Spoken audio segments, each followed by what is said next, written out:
I'm Frank Garza, and welcome to Here and Abroad, a podcast that follows the U.S. men's national team and their player pool across Europe, MLS, or wherever else they play their club football. On today's show, we're going to talk about Gio Reyna and how his loan move is going so far at Nottingham Forest. To help me with that, I've invited Sarah Clapson to join the show. Sarah is the Nottingham Forest correspondent for Nottinghamshire Live and the Nottingham Post. She has covered the Reds since 2015 and has followed the team up and down the country as well as abroad to report on the latest goings-on. Sarah, welcome to the show. Thank you for having me. Happy to be here. Yeah, I'm beginning my Monday. Hopefully you're kind of reaching the end of yours this evening. Yeah, Mondays are always the tough days, but yeah. Yeah, they are. But they're great days to talk about Nottingham Forest and Gio Reyna. And I know it's only been there a couple weeks, played in 2 matches so far, both coming on as the second half substitute. But from what you've seen so far, what have you thought of his performance? I think he's made a positive early impression. It's difficult to judge him because we haven't seen too much of him yet. He's only played a few minutes in both games. But when he's got on the pitch, he's looked really keen to get on the ball, really eager to get involved, really bright, really lively. Seems like he's got a good touch, looks like he wants to get involved and offer something going forward. So I think he's made a positive early impression. I'm sure he'll want more minutes and he'll want to really get involved. Maybe once he plays a bit more, we'll be able to judge better what he has to offer and how he fits into the team. But I think he's made a positive early impression. Yeah, it's been good to get him. It was good to see him get a few more minutes, this past weekend. And the broadcast I was watching here in the U.S., the announcer used the word tidy for his performance, which I thought was pretty good. I haven't seen him take a whole lot of chances. He seems to be kind of playing it maybe a little bit safe, from my perspective. I haven't seen him really be super direct and drive at the goal, which I think is probably fairly normal when you're trying to get integrated into a new team. I mean, does that resonate with you at all? Have you thought it's been a conservative kind of approach from him so far? Yeah, I think tidy probably sums it up quite well. It's been good without really catching the eye. Maybe because, like you say, coming into a new team, coming on as a substitute, you have to kind of feel your way into a little bit. And maybe you are really keen to catch the manager's eye, really keen and eager to get involved, and you just kind of hold back a little bit. You're at a team that's struggling at the bottom end of the Premier League as well, that is really fighting for results, really desperately needs points, and maybe that plays on his mind a little bit as well. Forest are trying to be attacking. They do want to go out and win games. So I think going forward, he just needs to play with a bit more freedom, I think. And that's what the manager wants. He wants players to go out there and show what they can do, show what they're about and utilise all their skills and their talent. So I'm sure that's what he'll be telling him behind the scenes as well, that he just has to go out there, be himself and really go for it in games, which is what Forest as a team are trying to do. So that's the approach. It's just maybe new team, new surroundings, new club. It just takes a little bit of time to find your feet a little bit. And particularly when you're coming on as a substitute, it's not easy to go out there and really get stuck into a game and pick it up and kind of make your mark in it. So I do have a little bit of sympathy for him, but I think he has shown enough in the 2 appearances so far to suggest that he's got something about him. It's just getting him going, I guess. Yeah, that's what I'm looking forward to seeing, is when he kind of gets it more going, has a little bit more confidence, and is a little bit more aggressive. Let's take a step back and maybe go to the kind of the beginning of when this loan deal was kind of transpiring. When you heard about it, when you heard about this deal kind of going through, what were your initial thoughts, and why do you think Forest wanted to bring him into the club? I think Forest needed to sign attacking players. It's where they were short of options at the top end of the pitch. So they wanted players who were versatile, who can play in a few different positions, which is what Gio Reyna fits into. They want players who can score goals, who can create chances, who can offer something perhaps different to what they already have.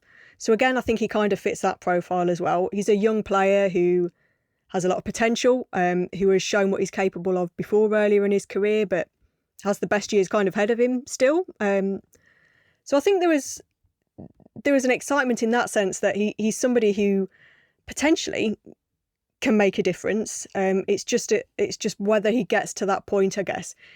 Earlier in your career, you can show flashes of potential and show what you're about, but it's living up to it and proving yourself and doing it on a consistent basis. So I think there was, it's an area that Forest needed. He's the kind of player that fitted into what they wanted.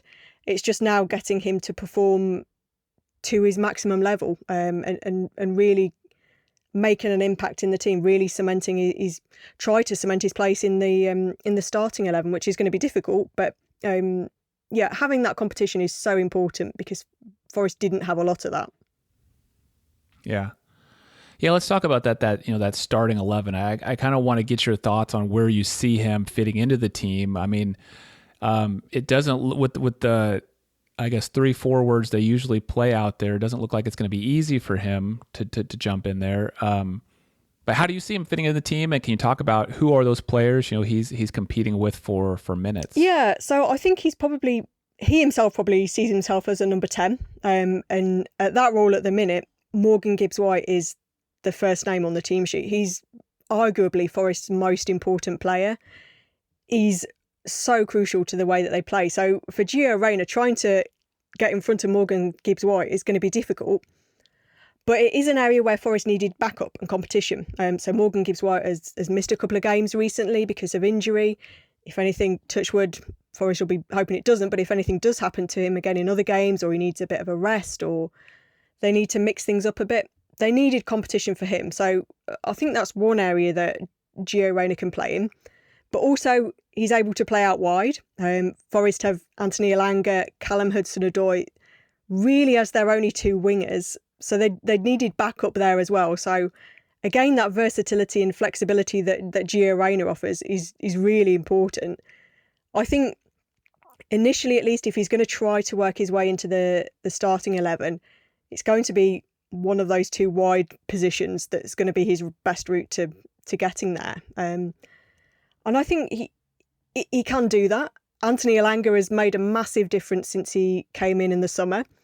Callum Hudson-Odoi has maybe taken a little bit of a while to get going. He's lacked a bit of belief. Perhaps similar in that earlier on in his career, he was seen as somebody with huge amount of potential. Somebody who was, touted for big money moves not that long ago. Career struggled a little bit with injury since then. So he's trying to pick it back up and trying to get back to know what he's capable of. So I think between those 2, between Callum Hudson-Odoi and Anthony Elanga, there's the opportunity for Gio Reyna to really push for a starting spot if he can make a big impact, if he can really make an impression and make things happen when he gets his opportunity. Because that's what it's all about, taking your chance when you get it on the pitch and showing the manager, hey, look, I want to start the next game. I want to be in the 11 for the next game. He's got his work cut out to do it, but he's somebody that, again, has shown earlier in his career that he has got bags of talent, bags of quality. It's just proving it on a pitch. That's right. Yeah, and I think if I'm not wrong, didn't Hudson-Odoi and Anthony Elanga score in the most recent game, or they've had a couple goals in the last couple matches since Gio's arrived? Yeah, correct. Yeah, so that they probably thought, oh, hang on a minute, somebody else has come in now, so we really need to step up. I guess that's always what happens when you get new signings in. You think, oh, hang on, my place probably isn't as secure as what it was, so I need to up my game a little bit. Yeah. Yeah, I think I've heard Gio say in an interview his preferred spot is playing that number 10 role that Morgan Gibbs-White is playing right now. Yeah. I mean, do you think does Gibbs-White have such a strong hold on that outside of injury, outside of just absolute poor run of games, that Gio kind of breaking into that starting role, is that just a little bit too much to ask for us American fans? Oh, I think it's going to be a big ask. It's difficult to... Morgan Gibbs-White is so crucial. He's absolutely pivotal to the way that Forest play. He's probably the first name on the team sheet when he's fit and available.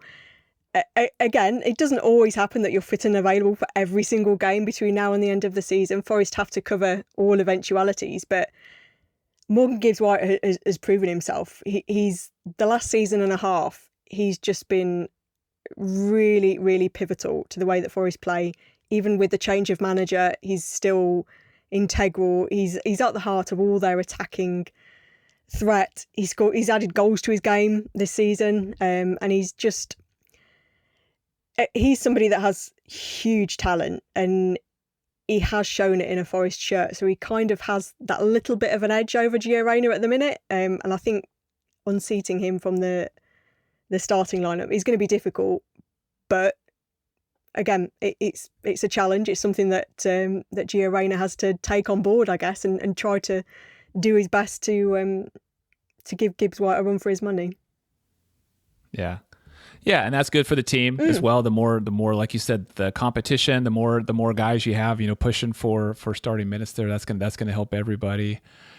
Can you talk to me maybe a little bit about the kind of the tactics that Forest usually play formation? I mean, do they usually play this 4-2-3-1? Is that pretty typical, or how should we expect them to play game in and game out? Yeah, so that's generally how they've played under Nuno Espirito Santo since he's come in. It seems to be his favoured formation.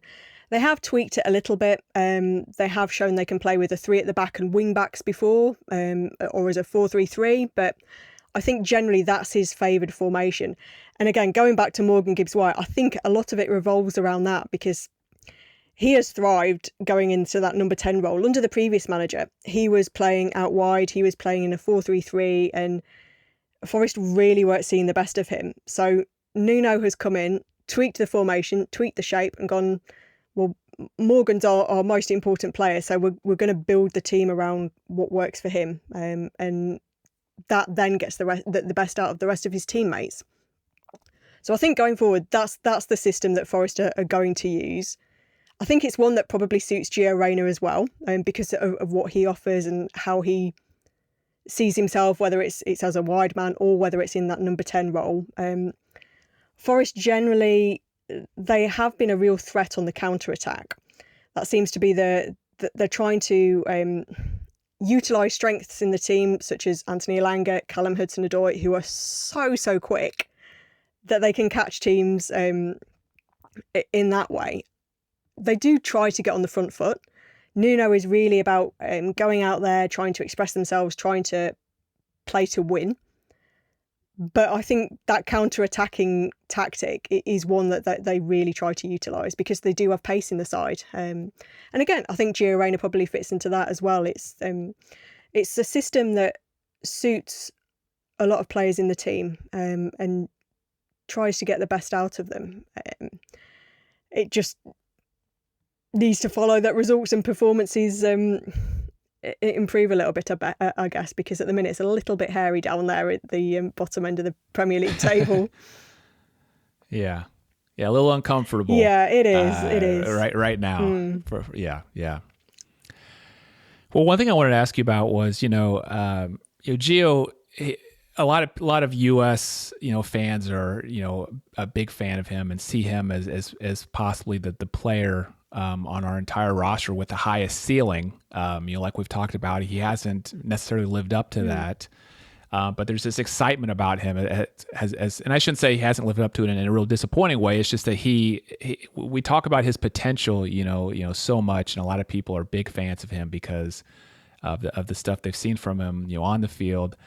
But he got a lot of attention off the field in the past year during the World Cup, the aftermath with the whole controversy around him, his family, and Greg Berhalter. And one of the things I wondered about as he was pursuing a move away from Dortmund was how other clubs looked at that, whether that mattered to them, whether that kind of was a red flag in any way. Did you hear anything about that as Forest was evaluating the loan move for him? I think it probably came into conversation a little bit. It's maybe something that it didn't dominate his move. I think it was, people are aware of it because obviously it was something that was in the headlines and obviously it happened. But I think the hope is that for any player going to a new club, it's a clean slate, it's a fresh start. Anything that's gone before, you try to put behind you. He's a young player. I think probably there's a little bit of leeway when it comes to that you always get young players make mistakes on and off the field. the key is whether they learn from them, and whether they how they evolve going forward. Forest generally do their due diligence on new signings. I guess around deadline day when it's getting a bit hit and miss and a bit hairy trying to get players in, maybe that gets affected a little bit. But they'll have looked into what Gio Reyna's about. They'll have looked into his personality, into what he offers on and off the pitch, because Nuno wants to have a really tight-knit, small squad. That was something he was really clear about when he came in. The squad was too big. Forest had far too many players for his liking. He wanted it slimmed down. When you have a slimmed down squad, you have to make sure you have the right characters in there, the right personalities, particularly the right personalities that are going to help if you're in a relegation fight. So they'll have looked at that, and they'll have looked into what Gio Reyna's done before, on and off the pitch, what he's like, what he's capable of. And I can't remember it being too much of a concern among fans. I think it was more about what he had to offer in terms of his talent and his potential. Has he? I mean, I know you are in and around the team, quite a bit, attend the press conferences and all that. Does anybody ask him about that sort of thing? Has he had to talk about it? Gio. Yes. Yeah, we haven't actually had a chance to speak to him yet, unfortunately. Hopefully we do soon. I'm sure once we do, it'll be a subject that perhaps comes up. I haven't seen it mentioned anywhere, and it's something that Nuno hasn't been asked about, the manager. So I think it's perhaps one that will be addressed at some point, but it hasn't cropped up at the moment. Okay. Yeah, and I think there's a lot of, I mean, even over here, there's been a lot of time kind of between when it happened and now. He's been back in the national team with the coach. Everything's been going fine. So while it was a hot topic for the longest time, it's kind of dissipated, pretty quickly, I'd say. But I think I've just been curious if it, follows him around, to other clubs, and it sounds like, so far it hasn't. Yeah, no, it's not something that has been brought up so far, and I haven't heard too many fans discuss it either. So hopefully it's again a clean start for him, and he's put all of that behind him.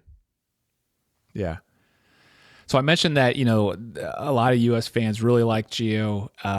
I think a lot of U.S. fans watch the Premier League, are familiar with Nottingham Forest, but maybe not to the level. Maybe they haven't watched them as closely as they're going to, in these next couple months. And so for fans that maybe don't know a whole lot about the club, I mean, what's something that you think U.S. fans should know about the club or would enjoy, hearing about it? Oh, that's an interesting one.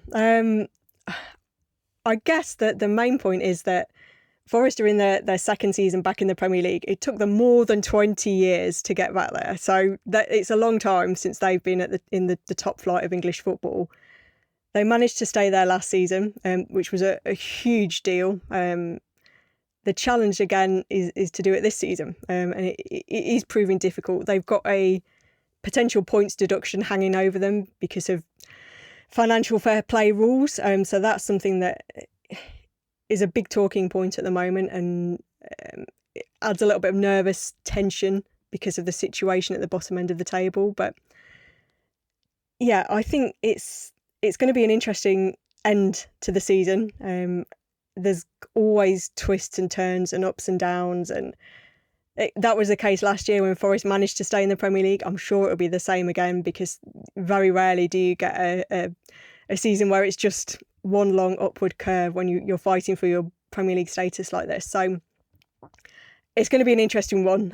I'm sure fans watching it all have plenty of drama to get stuck into, and plenty of ups and downs and highs and lows. And yeah, it's never boring, that's for sure, following any team in any club in English football, and particularly the Premier League, because it's so intense.